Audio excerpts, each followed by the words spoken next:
Recently, the chief ministers of all 28 states gathered for the 11th Niti Aayog Governing Council meeting. The explicit mandate on the table, drafting the roadmap for Viksit Bharat, a developed India by 2047. The Prime Minister highlighted a narrow window of opportunity. India has a demographic dividend of nearly 70 crore people under the age of 25. Converting that population into a development engine requires urgency, especially while other major economies are struggling with stagnation. And right on cue, international institutions are validating this trajectory. The World Bank just released its latest economic outlook, confirming the structural strength of the Indian market. This chart lays out their revised projections. The bank upgraded India's GDP growth forecast to 6.6% for FY27 and an even stronger 7.2% for FY28. This acceleration is driven by a sharp recovery in rural domestic demand. But one major risk threatens these numbers: the West Asia conflict. Rising crude oil prices can inflate import bills and force heavy spending on fuel and fertilizer subsidies. Maintaining those high GDP targets means the national economy has to be insulated from those external energy shocks. To do that, policy has to shift rapidly from high-level finance down to rural infrastructure and agricultural tech. That insulation starts here, in the fields. A resilient national economy requires an agricultural sector that can survive extreme climate volatility. To protect that baseline, the Bureau of Indian Standards has released IS 20201-2026. It's a new, comprehensive national framework designed to structure and manage community seed banks. These decentralized banks preserve indigenous crop varieties. Native seeds carry highly valuable genetic traits, like natural drought tolerance and pest resistance, that commercial seeds often lack. Alongside physical seed preservation, the government is deploying targeted digital tools. The Indian Council of Agricultural Research recently launched the Oilseeds Kisan Mitra. It's a free, multilingual AI chatbot built directly into WhatsApp. Farmers access 24/7 advisory services on crop management and irrigation. The specific goal is to boost domestic oilseed production and cut down India's massive edible oil import bill. Simultaneously, researchers at IIT Bhubaneswar are addressing rural health infrastructure with a portable testing device called ArsenSafe. This schematic illustrates the technology inside. It uses a reduced graphene oxide field effect transistor, combined with machine learning, to detect toxic arsenic levels in drinking water. It requires no laboratory and delivers precise results in less than 18 seconds. By codifying seed banks and pushing AI and nanotech directly to the village level, the state is building a buffer. It protects the most vulnerable citizens from the exact macroeconomic and climate shocks the World Bank warned about. But generating rural surplus is only half the equation. To actually grow the GDP, those products need a frictionless path to the global market. That brings us to maritime logistics.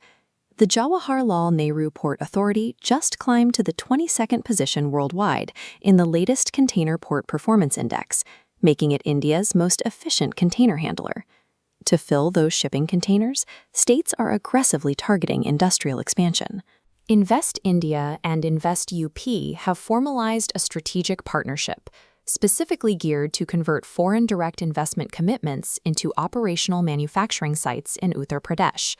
To ensure the financial system supports this rapid industrialization, the central government-appointed Department of Financial Services Secretary Sanjay Loya to the central boards of both the Reserve Bank of India and the State Bank of India, coordinating banking regulations, securing foreign investment, and speeding up port turnaround times provides the essential physical and financial hardware needed to run the 2047 economy.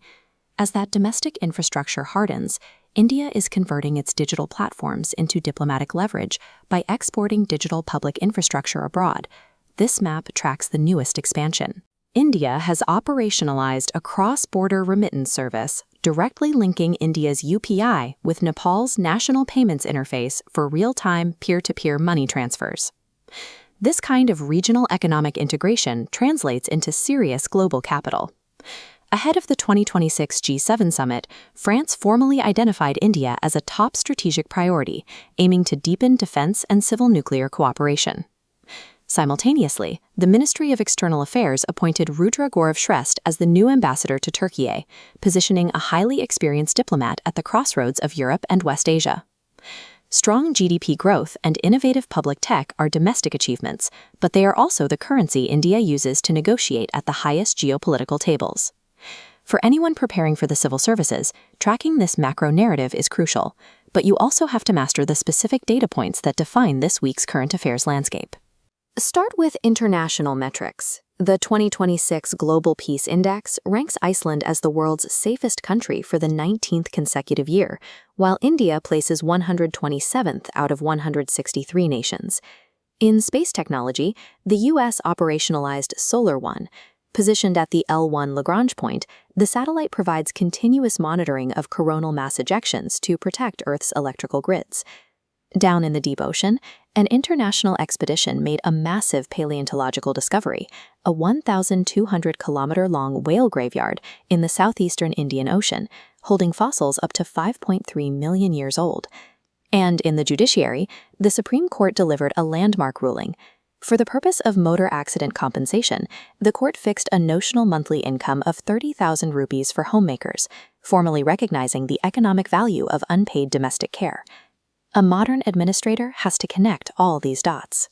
Governing effectively means understanding everything from deep-sea carbon sinks and solar weather to the exact legal valuation of domestic labor. The events of June 2026 lay out a clear blueprint. Building a developed economy requires engineering micro-resilience, like drought-resistant seeds and rural AI, to support macro ambitions at global container ports and G7 tables. That precise interconnectedness between village-level tech and global diplomacy is the machinery actually driving the Viksit Bharat 2047 mandate. To pass your exams, you need to recognize these systemic patterns and retain the hard facts behind them. Download the monthly current affairs PDFs linked below and subscribe for daily briefings to stay ahead of the curve.